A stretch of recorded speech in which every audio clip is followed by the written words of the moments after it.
Hey, this will be a video chart on LBSR, a very popular stock among the internet message boards and chat forums and so forth. So I've been getting quite a few requests for this, and with today's action, if I'm being blunt and honest, not the greatest thing to see from a bullish perspective, especially when you're looking at the way the volume has acted corresponding with the price action. A few days ago, you can see that the price did start to try to make an upwards move here, but then it came down and hit this blue line there, which is the 10-day simple moving average. And then as the price went lower and broke below this previous low over here, you can see that during this pullback the volume actually increased, and that's not what you want to see. Now, if the price was heading upwards, that'd be great to see volume increasing, but when the price is pulling back and worse yet, kind of breaking lows, that's pretty much the exact opposite of the type of action you'd want to see.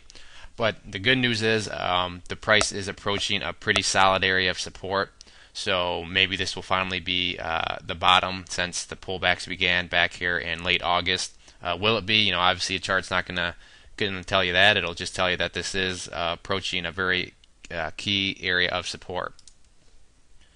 So the first way we can look at this is just draw a support line back here from the high of all these days. You can see that back in, when was this?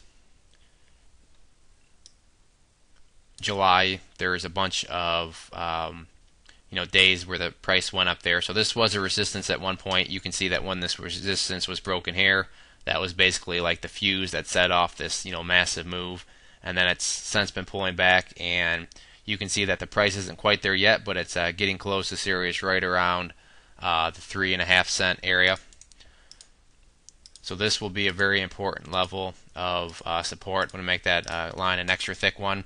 And besides that, we also have this orange line here down here, which is a 200-day simple moving average.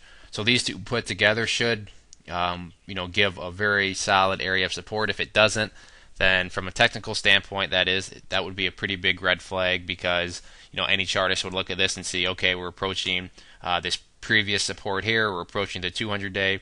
This should be a very thick level of support, and if the price were to just pretty much fade right through it, that's not a good sign. But at the same time, for the people that like to bottom fish and like to play the charts, this would be a very good risk versus reward setup. You could pick up shares down here, set a tight stop loss, and that way, if it continues to trend down, you just take a small loss. But if it would happen to bounce, let's just say up to this 50-day here, that would be a nice gainer for you. So I'm sure there's going to be a lot of the risk versus reward players out there watching this chart, because it is approaching a very attractive level, assuming, of course, you can use and honor stop losses. If you're not going to honor the stop loss after you put it in, then this isn't a very good risk versus reward. But if you can honor the stop loss, if it does go against you, then this could be a very nice potential bounce play. The stock does bounce. You can see that on this big pullback move here, nice bounce. This pullback move here produced a nice bounce, so maybe we got another one coming. But like I said, it all depends on whether or not you can honor your stop losses that you would put in. In terms of resistance levels, that pretty much just goes to these moving averages. You can see that right now this blue line has been knocking down the price. It knocked it down here, and then once more, like I said at the beginning of the video, knocked it down again. So I just watched these moving averages, and if the price can start to get above them, that would be a great sign. But it does still have quite a bit of work, because even if it did get above the 10 and 20, we still do have the 50-day sitting up here. Not that it's impossible, but there is work to be done on the bull's part if it wants to get any sort of bounce, but more importantly, any sort of reverse. So that is where the chart currently stands right now. If there are any other questions on the chart, please let me know. If not, I'd encourage you to check out bullwarriorstocks.com. If you go there and sign up for the free newsletter, you'll be sent a free ebook, and with your newsletter subscription, you'll get chart setups, trade ideas, educational pieces, all sorts of things from big boards down to penny stocks. So there's a good variety, something for everybody. It is all free. We've been making some good money together, so I'd encourage you to head to the website, sign up, and see what it's all about. One more time, this is LBSR. Thanks for listening.